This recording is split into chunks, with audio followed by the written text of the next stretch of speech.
Assignment is not the problem. Your relationship with assignment is the problem. Every options course teaches rolling as the mature, sophisticated response to a put that's in the money. Extend the trade, buy more time, collect a small credit, avoid taking the shares. The implication is that assignment is some sort of setback, something to outmaneuver, accept reluctantly when you can't. I've completely reversed how I think about this, okay? Assignment on a position I pre-approved, it's not a setback. It's the second phase of a trade that I designed in two specific parts. And in many cases, taking the shares cleanly is a more profitable and way more strategic outcome than collecting a rolling credit and kicking that can, down the road. Here's the mechanical reality of what assignment actually means for you, okay? When a cash secured put expires with the stock below your strike, you're assigned. Your broker debits the strike price times 100 from your cash and credits 100 shares of the stock.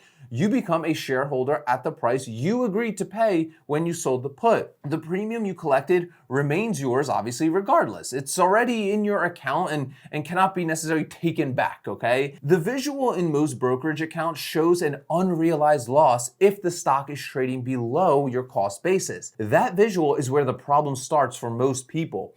They see red. They interpret red as failure. They reach for the roll to make the red go away, even when a rolling is economically a worse decision for you. Here's the reality that the account screen isn't showing you. Your effective cost basis is not the strike price. It's the strike price minus every dollar of premium that you've collected along the way. If you sold the put for $1.80 and you're assigned at 45, your effective cost basis is $43.20. The stock needs to trade at $43.20 for you to be at actual economic break even, not 45. That matters, okay? Here's the framework I use to decide immediately whether to roll or take assignment. Before I look at the roll options, I ask one question. Would I pay today's price for this stock if I were starting completely fresh?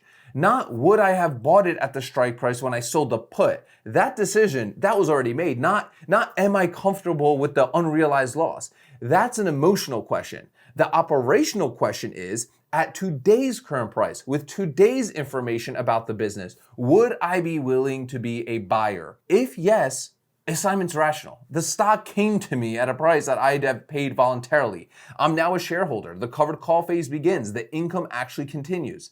If no, if something about the business has changed, if the competitive position, let's say, deteriorated, if, let's say, the earnings story shifted, then the right answer isn't to roll, it's to exit cleanly and redeploy. Rolling a put on a business I no longer believe in is a delayed loss masquerading as an active management. The roll is only the right answer in the narrow window where I don't want the shares today, but believe the stock will recover quickly enough that rolling buys meaningful time for me. That window is smaller than most people assume. Now, we only have a short period of time together, but if you're getting into all of this stuff and you feel a little bit overwhelmed, I have a beginner workshop called the Ark Options Strategy workshop. Click the first link in the description of today's video. At the end of it, you also get my 15 favorite wheel strategy stocks, all under $30, my 2 income calculators, and my full trade lock template. So make sure to attend that after today's video. But let's now talk about the full economic picture of assignment, because I want to walk through what assignment actually looks like on a really well-designed trade, because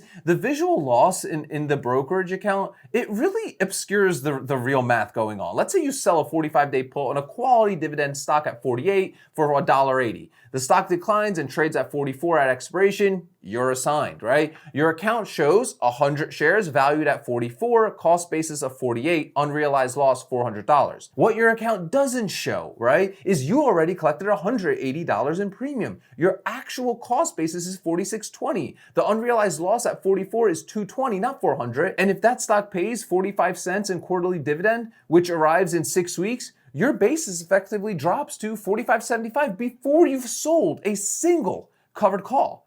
Now you begin selling covered calls. A 30-day call at, let's say, 47 strike might generate another $80 in premium. Effective cost basis, $44.95. 3 months of this, and you're approaching break even through income generation alone on a business that you already decided was worth owning. That's not a losing position. That's the designed second half of a two-phase strategy. Let's talk about when rolling for a credit really makes sense and when it doesn't, at least for me. And I want to be as precise about this because rolling isn't, it's not necessarily wrong. It's contextually wrong most of the time though. Rolling for a credit is worth considering when two conditions are simultaneously true. First, the stock dropped on a temporary, identifiable reason, a sector-wide sell-off, macro shock, and the underlying business hasn't changed. Second, the roll generates some genuinely nice credit, not just a theoretical one that evaporates in a bid to ask spread, okay? When those two conditions are met, rolling buys time for a short-term issue to resolve. You're not avoiding assignment indefinitely, you're just delaying it by 30 days in exchange for some additional premium with a real belief that the stock will recover in that window. What rolling is not is a default response to any in-the-money put. A defensive reflex activated by seeing red, a way to avoid accounting for a position that's gone against you, okay? Let's talk about the hidden cost of habitually rolling. Here's what chronic rolling does to an account over time that most people don't even notice or even pay attention to. Every roll has a transaction cost, bid-ask spread on both the buyback and the new put. In a thin options market, that spread, it can eat into a portion of your credit, okay? Roll 6 positions 4 times each over a year, and you've paid, let's say, hundreds of dollars in invisible friction. More importantly, habitually rolling concentrates your collateral in stale positions, really, right? Capital that should have been deployed in some fresh, well-selected setups is instead trapped in some defensive roll on positions you're not even confident in anymore. The opportunity cost of rolling repeatedly is the premium you're not collecting on better setups. The investor who takes clean assignments when the business warrants it, deploys the covered call phases efficiently, and frees the capital for the next cycle typically outperforms the habitual roller, not because each individual decision is dramatically different, but because the capital utilization rate is higher and the compounding is way less interrupted, okay? Assignment is a designed outcome. The put strategy was always intended to result in one of two things: expire worthless and you keep the premium, or you own the stock at the price that you pre-approved, plus obviously the premium that we already collected. Both should be acceptable to you. One is not better than the other. They're different flavors of the same successful trade, in my opinion. The psychological shift required is to separate unrealized loss visually from the actual position. The brokerage account shows the difference between your strike and today's price. It doesn't show the premium that you've been collecting along the way, the dividends about to arrive, or the covered call income that begins immediately for you. When you see that full picture, right, effective cost basis, including all the income already received, most assignments look less like losses and more like the second half of a 2-part income strategy proceeding as planned. Here's how I always personally handle my assignments in real time. When a put is approaching expiration in the money, I do 2 things really the night before. I check the current price against my effective cost basis, strike minus premium collected. I check whether my original thesis about the business still holds true. If the effective basis still represents a price I'd pay voluntarily and the business is still sound, I let assignment happen. No rolling, no negotiating. I just literally take my shares and move on with my life. The morning after assignment though, I pull up the covered call chain on the same stock and I evaluate the next setup. I note the quarterly dividend date and I size accordingly. I calculate what my covered call strike needs to be to ensure I'm generating income while preserving the option to hopefully recover.